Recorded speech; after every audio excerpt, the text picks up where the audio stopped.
Hello, and welcome to COM 118, Introduction to Media Effects. My name is Jessica Myrick, and I'll be your professor this semester. So I think it's important to start by defining the concepts that are at the core of the rest of the course, and that's media effects. What do we mean when we throw around that term? I'm going to break it down into its further components of media and effects. What are media? Media is actually a plural word. Many mediums makes media. And mediums are just channels. They're the ways in which something gets back and forth. And we're going to talk about that more and a bit more specifically. Harold Lasswell famously defined communication as who says what in which channel to whom with what effect. So if media are channels, we can see that media are just one part of a larger communication process. Then the effects are what happens during and after that communication process. Another definition of communication that I really like comes from scholar Annie Lang. And her idea is that communication can be thought of as getting information from one brain to another. So when our dog barks at us, she's communicating with us. She's getting information about her hunger levels or her excitement levels out of her brain and into ours. So communication can be thought of as a process of getting information from us to someone else, from someone else to us. Communication also has different levels. Interpersonal communication is just between the two of us, one person to another. Group communication is when we're communicating to a group, as it sounds. So a little larger than just one-on-one, but not quite the level of mass communication. Mass communication is when we're communicating with a lot of people. So you think about broadcast television networks, CBS or NBC. They're trying to communicate with literally millions of people. And mass communication is often the focus of mediated communication. So like I said, going through a television, think about podcasts are trying to communicate with, thousands, tens of thousands, even millions of people. And that is often the focus of media effects, but new technologies have changed this. We use our cell phones, which are a mediated technology, media just again being a channel to communicate one-on-one by sending a text or a direct message. Anything we post on our Instagram page might go to a larger group, and then if you are an influencer, if you have a blue check mark by your name, you as an individual now have the technology. You are capable to go live and to broadcast to the masses. So again, media are one part of the communication process, and often we're talking about mass communication, but not necessarily. And we'll go into detail throughout the semester about how the different types of communication might be shaping the effects as well. So again, media are just some sort of connection, a channel between us and others. And often it's through technology. Television, smartphones, radio, podcast, magazines are also a technology. Paper is a technology. Social media, we'll talk a lot about social media this semester as well. So that's what media are. So let's move on to the second part of the term that we're interested in, effects. What are media effects? Well, there are lots of ways in which media can affect us. They can affect our thoughts, our feelings, our beliefs, our body. We can measure your heart rate before, during, and after media exposure and see how a horror movie makes your heart race, or perhaps some calming ASMR YouTube videos makes it calm down. And media can affect our behaviors. They can motivate you to join a group, to vote, or to not change your behaviors as well. A little side note here that I like to point out to people, with my Midwestern accent, it might be hard to tell whether I'm saying affect or effect, but media effect, starting with an E, is a noun. It's something that happens, that occurs. Starting with an A, affect is a verb. Media affects us, and we study a media effect. So just keep that in mind as we go through the course. So a little background on media effects. Some people trace the study of media effects back to Plato. He had an allegory of the cave in his famous work, The Republic. And the idea of living in a cave, as Plato stated it, was that you can't actually see anything outside the cave. Instead, you are looking at shadows of what occurs outside the cave. And he was arguing that popular culture, what we would now call media, in ancient Greek time, this was often theater, we're seeing the shadows of actual culture. And Plato's take was notably, sort of a downer in that you don't really see reality through media, through performances necessarily. And so that was really the tone that media effects research has taken ever since, is thinking about the ways in which media are reflecting perhaps skewed views of reality. And there's a long history of studying the way media affect us, perhaps by misinforming us, which is more relevant than ever now, we could argue. And in a famous example of that is often mentioned in media effects history is the War of the Worlds broadcast. So in 1938, we were just on the verge of World War II, and Orson Welles on the Columbia Broadcasting Service, now known as more popularly as CBS, did a play on the radio. And we're going to listen to just a little bit of it, and it was called War of the Worlds. The Columbia Broadcasting System and its affiliated stations present Orson Welles and the Mercury Theater on the air in The War of the Worlds by H.G. Wells.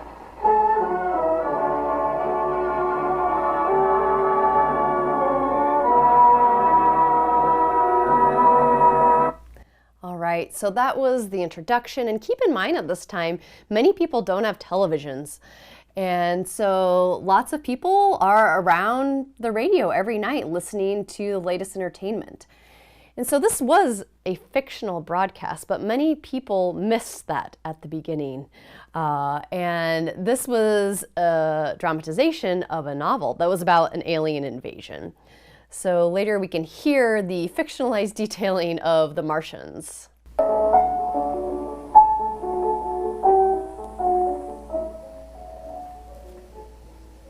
Ladies and gentlemen, here is the latest bulletin from the Intercontinental Radio News. Toronto, Canada. Professor Morse of Macmillan University reports observing a total of 3 explosions on the planet Mars between the hours of 7:45 p.m. and 9:20 p.m. Eastern Standard Time. This confirms earlier reports received from American observatories. Now, nearer home, comes a special bulletin from Trenton, New Jersey. It is reported that at 8:50 p.m. a huge flaming object, believed to be a meteorite, fell on a farm in the neighborhood of Grover's Mill, New Jersey, 22 miles from Trenton. The flash in the sky was visible within a radius of several hundred miles, and the noise of the impact was heard as far north as Elizabeth.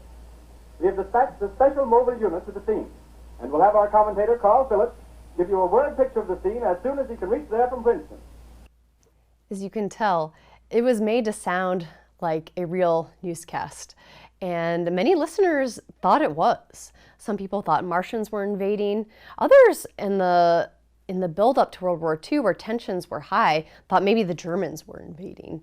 And so this caused some panic. Now, historians went back and found that it was actually media coverage of the panic that was more prominent than actual panic. Not that many people believed aliens were coming, but some did. So this was an example of how in the popular media, media effects were thought to be very strong, that a little radio broadcast could send an entire country into a panic. And that idea stuck in the American imagination. In the 1920s, we saw a growing concern about movies. So we just talked about 1930s and the radio, but this worry about really strong media effects existed even before then. And it was such a concern that the movies in particular were harming our children that a private foundation called the Paine Foundation funded years of studies to try to see, okay, were movies causing harm to children? And these were not the most rigorous studies, and we're going to talk later about how to systematically study media effects. But what they found was a correlation between children who were watching movies and who were what they described at the time as delinquent in schools. And children who watched movies, they actually measured their heart rate and saw that their heart rates were increasing. And so this early media effects research set off a great deal of concern about the movies too, and it led to even some censorship in the movie industry. What was part of what was called the Hays Office Production Code, to try to keep the language tame, keep any violence or sex out of the movies for fear that it was harming our children. So the assumption, based on some loose research, that there were harmful effects of the media permeated in the 1920s, 30s, and beyond. Into the 1950s, there were congressional hearings about the harm that comic books were causing, again, our children. A lot of public interest around media effects was around the idea that media must be harming children. Maybe adults were advanced enough to not be influenced by the media, but surely media like comic books were harming children. So that was the thought at the time, and there were congressional hearings about this as well. And this continued on. In the 1990s, there were many hearings about video games and how they were making us violent. So let's take a moment and look at how in the 1990s, senators were talking about video games. Hold a hearing on video game violence and its impact on kids. Senators Joseph Lieberman. All right, we're gonna move up a little bit. Congressional hearings can be long. All right. Lieberman's outrage at the excerpts that we will be viewing on the TV. Mortal Kombat and Night Trap are not the kind of gifts that responsible parents give. Night Trap, which adds a new dimension of violence specifically targeted against women, is especially repugnant. It ought to be taken off the market entirely, or at the very least, its most objectionable scenes should be removed. But those games are only two examples. Let me tell you about another video game called Lethal Enforcers. It comes with a special piece of hardware, an oversized handgun called the Justifier. And what does this game seem to teach our kids?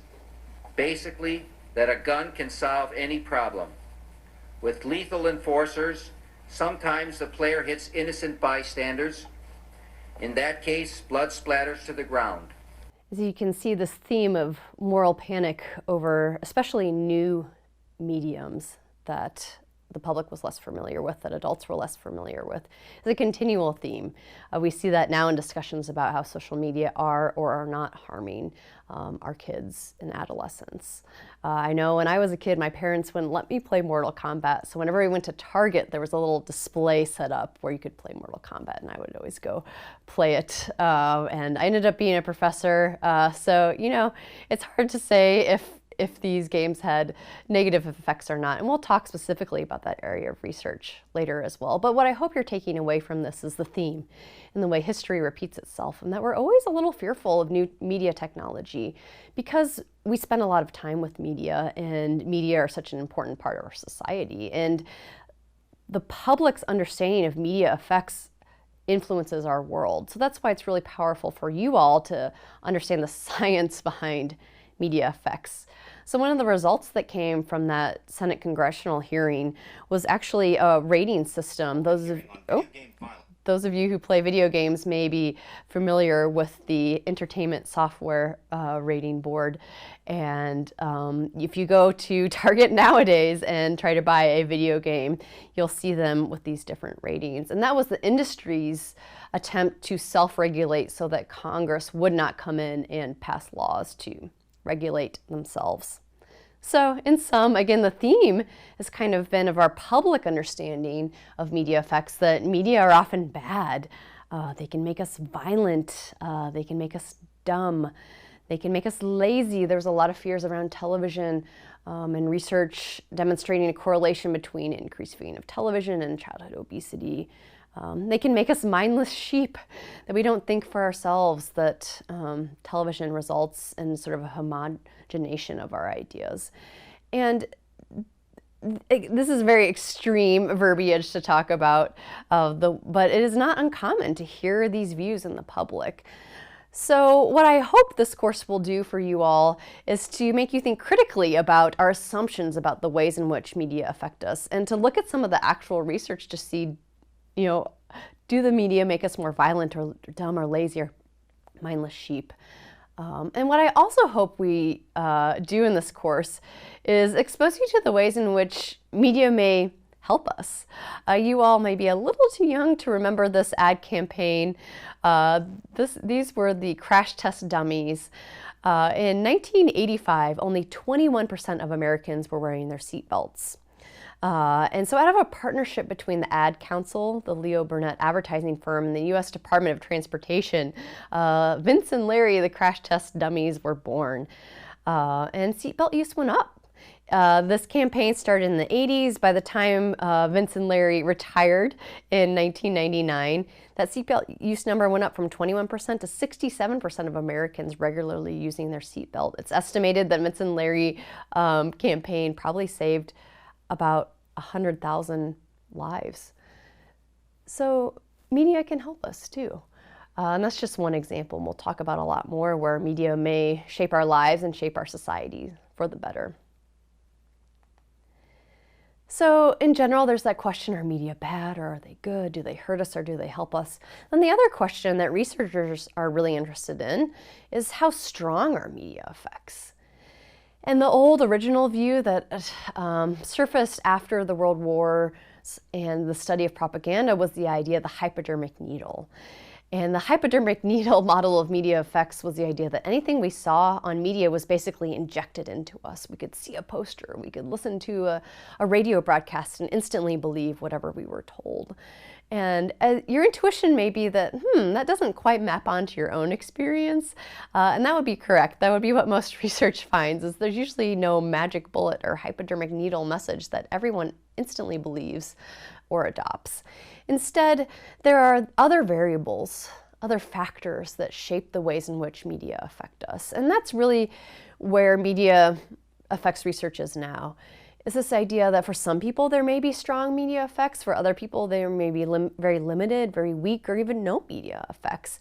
And that it might depend on what other people say about the media before we respond to the media in any particular way. So there's lots of other factors, such as interpersonal communication, which we talked about, the type of channel, how often you hear or see the media message that will shape how strongly or how weakly it affects you. So keep that in mind too, not just the valence or how good or bad the media are, but also the strength of the effect and the fact that context is really key. But all that being said, in today's modern media landscape, we need to keep in mind that we are consuming a lot of media. This is a screenshot of some research from eMarketer.com that shows in 2019, the US population was spending on total around 12 hours a day using media. Now that's counting multitasking, so it might be less total, but more intense if you're using both your television and your smartphone, for example. But that's a lot of media. So in thinking about the shift from studying wartime propaganda and that idea of strong media effects to now where we say, whoa, there are a lot of factors that influence the media, we need to keep in mind that we are also using more media than ever, and that this greater exposure may potentially be swinging us back to an era where we're thinking about potentially stronger media effects. But while we're using more media than ever, we have more media choice than ever as well. We can watch a lot of Netflix. We can use a lot of social media, whereas some people, especially older people, might be watching more news content, more cable news content. And then if you're a Republican, maybe you're watching Fox News. If you're a Democrat, maybe you're watching MSNBC. So even though there's conglomeration in media ownership, there are lots of different channels and types of media and types of content out there available. So whereas during War of the Worlds, there were only a few different radio broadcasts that everyone in the country was listening to in 1938, in 2020, on any one day, we might not be exposed to the same media that our parents or our friends are, even if we're all consuming 12 hours a day of it. So it's a more splintered landscape than before, but with a lot of media. So in review, media are the ways in which we communicate with each other. They can affect our thoughts, our feelings, even our biological functions like our heart rate and how fast or hard we're breathing. They can affect our behaviors. They can get us to put our seatbelt on if we remember that public service announcement we saw right before we got into the car. But when and to what degree they affect us depends largely on context. And that's really the heart of media effects research right now, is trying to figure out when and for whom different types of media affect us. So that's an introduction to media effects. I hope from this video you have a better idea of what we mean when we talk about media and when we talk about effects, and a very brief history of media effects research, particularly in the United States. Thanks, and I'll be back soon.